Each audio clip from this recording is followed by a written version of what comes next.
ஓம் முருகா போற்றி, கந்தா போற்றி, கடம்பா போற்றி, கதிர்வேலா போற்றி, அறுபடை வீடு கொண்ட முருகப்பெருமானே போற்றி போற்றி.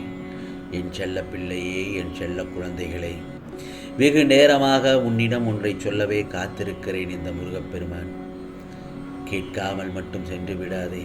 ஆம் செல்லமே, உன் மனதில் உள்ள கஷ்டங்களுக்கு இதோ உனக்கு இந்த முருகப்பெருமான் நல்லதொரு பதிலை தரப்போகிறேன். நீ நினைக்கின்ற மாதிரி உயர்ந்த குறிக்கோள் மனதில் வைத்துக்கொண்டு அதில் நீ பயணம் செய்து கொண்டிருக்கிறாய். நிச்சயமாக அந்த குறிக்கோள்களை எல்லாம் இந்த முருகப்பெருமான் நிறைவேற்றி தருவேன். நிச்சயமாக உன்னை நான் பக்கத்திலிருந்து நான் பார்த்து கொண்டுதான் இருக்கிறேன். அதேதான், யாரிடமும் கோபப்பட்டு பேசாதே என் செல்லமே. அதிகாரமாக பேச வேண்டாம் என் செல்லமே. ஆணவமாக பேசாதே, அன்புடன் பேசு, ஆர்வமாக பேசு, கனிவாக பேசு. வாழ்க்கையில் எக்காரணம் கொண்டு 3 பேரை மட்டும் மறக்கவே கூடாது. அது யார் யார் தெரியுமா? கஷ்டத்தில் உதவி புரிபவன், கஷ்டத்தை உணராதவன், கஷ்டத்தை உண்டாக்குபவன். இவர்களிடம் மதிப்பில்லை என்றாலும் விலகி நிற்பதே நல்லதுதான். ஆகவே யாரிடமும் வலிய போகாதே. அழ வேண்டுமா? தனியாக அழு. உன்னிடம் ஆறுதல் சொல்லிவிட்டு அடுத்தவரிடம் சிரித்து மகிழும் உலகம் இது. உன்னை தப்பாக நினைப்பவர்களுக்கு நீ செய்யும் எதுவுமே தவறாகத்தான் தெரியும். அப்படி நீ தவறே செய்யாமல் வலியை அனுபவிக்கவும் வேண்டியிருக்கும். அந்த நேரத்தில் சில உறவுகளின் மீது அளவு கடந்த அன்பை வைத்தால் நிச்சயம் கூடிய விரைவில் பகைமைதான் உண்டாகும். யாரிடமும் நெருங்கிய அதீத அன்பை வைத்து கொள்ள வேண்டாம். உன்னை தாங்க நான் இந்த முருகப்பெருமான் நான் இருப்பதால் நிச்சயமாக உன்னை பாதுகாத்து உன்னை தக்க சமயத்தில் நான் பாதுகாத்து விடுவேன். உன்னை தாங்க நான் இருப்பதால் விழுந்து விடுவேன் என்று கவலைப்படாதே. உன்னை பக்கத்திலிருந்து தான் நான் பார்த்து கொள்வேன். எல்லோருக்கும் சமமாகத்தான் செய்வேன். யாரையும் நான் பாரபட்சம் பார்த்தது கிடையாது.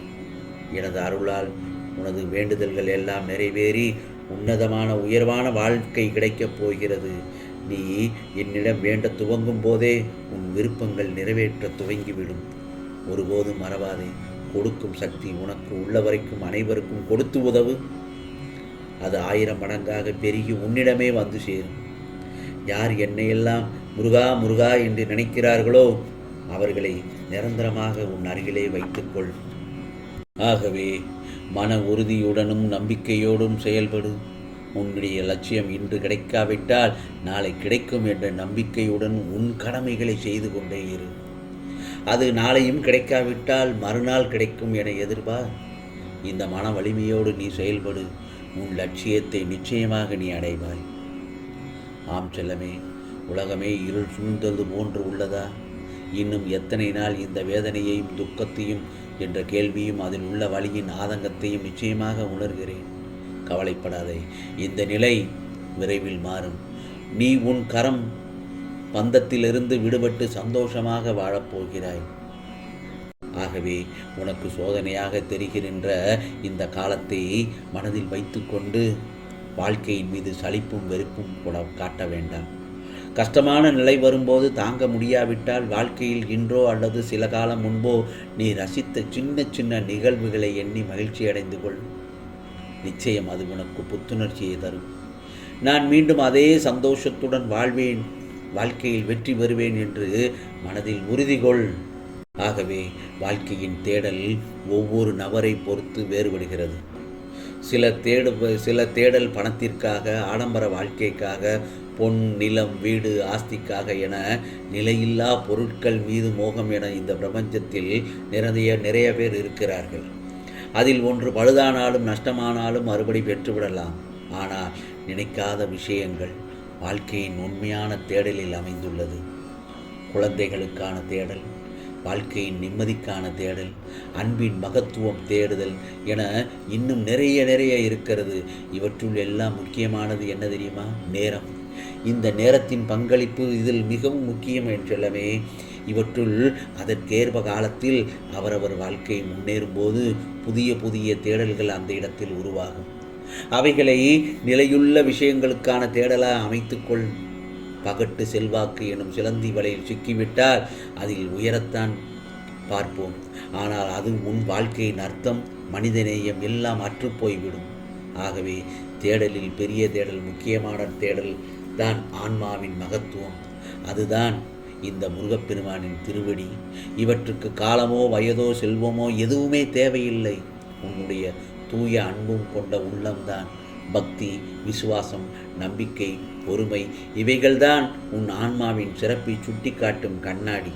அந்த கண்ணாடியை நீ பார்க்க ஆரம்பித்து விட்டாய்.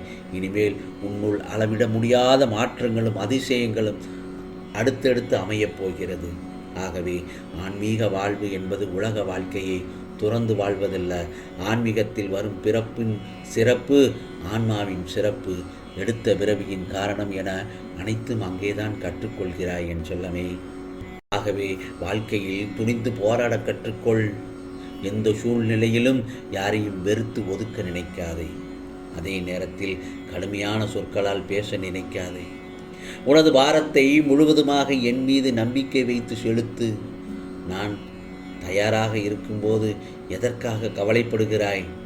நீ படும் வேதனையிலிருந்து உன்னை விடுவிப்பேன் இந்த முருகப்பெருமான்.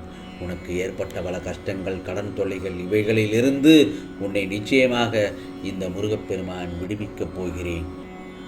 இதுவரை நீ நேர்முகமாகவும் மறைமுகமாகவும் நீ பட்டது கஷ்டங்கள் எல்லாம் போதும். காலத்தின் கட்டாயம் உனது கர்ம பலன்களை அனுபவிக்க வேண்டிய சூழ்நிலை. ஆனால் இப்போது இன்றிலிருந்து உன்னை முழுவதுமாக உன்னை விடுவித்து விட்டேன். என் செல்ல பிள்ளையே, நீ மகிழ்ச்சியாக இரு. வாழ்க்கையில் ஏற்றம் பெறுவாய், அனைத்திலும் வெற்றி பெறுவாய். ஏனென்றால் இந்த முருகப்பெருமான் உன்னுடன் நான் இருக்கும்போது நீ வீணாக அழலாமா? தைரியமாக இருக்க வேண்டும். அழுதது போதும் என் செல்லமே. எவரவர் உன்னை தூற்றினாரோ அவர் உன்னை பார்த்து பொறாமை கொள்ளும் காலம் நெருங்கி வந்துவிட்டது. ஆகவே வாழ்க்கை என்பது இன்பமும் துன்பமும் இணைந்த வினைப்பு. எதற்குமே பயப்படக்கூடாது. காலங்கள் மாறும், கனிவு கிடைக்கும். ஆம் செல்லமே, உன் மனதை திடப்படுத்திக் கொள். துணிவு ரொம்ப முக்கியம். வாழ்க்கையில் நடக்கும் கெட்ட விஷயங்களை துணிவுடன் தாண்டிச் செல், கடந்து செல். நகராமல் அதே இடத்தில் நிற்காதே. எதையும் எதிர்கொள். என்ன ஆனாலும் சரி, நல்ல தீர்வு கிடைக்கும், நல்ல தீர்வுகள் இருக்கும் என்றுதான். எல்லாமே சில காலம் என்று நினை. ஒவ்வொன்றையும் கடந்து போனால்தான் உனக்கான நிறைய அனுபவம் கிடைக்கும். இவெல்லாம் நடந்தால்தான் நீ சரியான பாதையில் போகிறாய் என்றுதான் அர்த்தம். தோல்வி, அவமானம், சோதனை, துக்கம் என எது வந்தாலும் சோர்வாகி மன உளைச்சல் வேண்டாம். இதுவும் கடந்து போகும். உனக்கானதெல்லாம் நிச்சயமாக நல்லதே நடக்கும், நல்லது மட்டுமே நடக்கும், அதுவும் நன்மையாகவே நடக்கும் என்று இந்த முருகப்பெருமான் உனக்கு நான் அருள்பாலிக்கிறேன். ஓம் சரவண பவ, ஓம் சரவண பவ, ஓம் சரவண பவ.